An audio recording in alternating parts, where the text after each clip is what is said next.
Hi everyone, it's Mackenzie, and today I'm here with my mom's friend Denise. Thank you for taking the time out of your day to sit with me today and talk with me.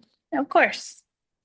I know you from being an amazing cheer coach. You coached three of my sisters, and I'm just wondering how you got into that career and what did you do to to become a cheer coach? Um, I got into cheer when I was a cheerleader in Texas, moved to California when I was 14, and I didn't do cheer in Healdsburg, but I liked it still. And when when I started having kids and a family, my kids who I only ended up having boys would play football. Hmm. And so then being in football, of course, I would see the cheerleaders on the sideline. It's exciting. And of course, I always wanted daughters, and I had all boys. Hmm. So I was like, okay, well, maybe I can help volunteer. It looked like they might needed some help. I was like, oh, maybe I can volunteer while I'm here. So I actually ended up asking the director by chance, hey, do you guys need help? Because maybe I can help with something. They're like, oh yeah, for sure. I mean, it was the beginning of the end for me because, well, I'm still in tears, so Yeah. it's never ending for me. So, um, what made me do it was I just saw the kids and I thought, this is just something I loved and something I enjoyed, and I thought, give back. So a community event, obviously a community team would be the preferred way to do this. Only because it just seemed like it made the most sense for me. Can you still see me? Yes. Okay. It made the most sense for me at my time of where I was at. I was at practice already, so I might as well just help with cheer, and it Hmm. worked out really good. So then I ended up being a cheer coach. Then I Hmm. took on more teams, and then I took on more teams, and I became the director. Yeah. And well, it's never ending. And I still coach now with one of my girls who ended up owning a gym, does all star cheer, and I still coach there twice a week. So I'm not really retired, but I maybe one day I will be. Yeah. Yeah. I mean, that's awesome. Yeah. That's amazing. Yeah, I was blessed for sure. Yeah. What were some challenges you have faced and now face as a coach?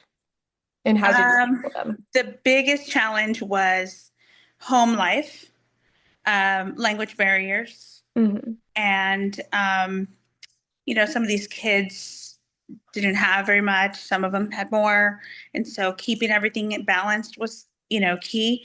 And then the biggest challenge I think would have to be the advancement in social media.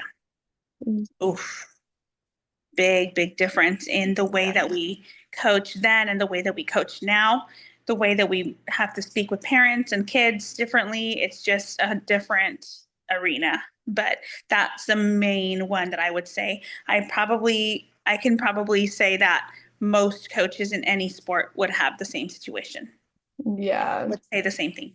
Yeah. Hmm. I couldn't even imagine having to deal with those Yeah, challenges. it was interesting, and we had to learn everything as we went along as well, and learn how to navigate through these kids having these issues through social media, through the internet, through phones. And we're like, oh my God, why can't it just be simpler? But it's not. It's not as simple. So we did have to, do a lot of training, a lot of coach courses, which we're happy to do because that's what makes us better. But it Mhm. was definitely very tough for sure. It Yeah. still is. It still kind of is. Hmm. Yeah. I'm sure. I'm sure it's not easy. No. How has your life changed since coaching, and are you still super passionate about it, Oh or yeah. do you think, yeah? Oh yeah. Mhm. Um, that that part of my life will never change, I think, because you see that you can give back, even if it's a little tiny bit of my knowledge that I had and my experience, even though times have changed and things are just ever evolving and way more advanced now. I can still help with the parenting aspect. Some of these coaches aren't parents yet, so that part gives me an edge. Um, the part of guidance of taking it back to the original ways. Sometimes too advanced is not the answer. Um, I have not really retired, so I'm still in it.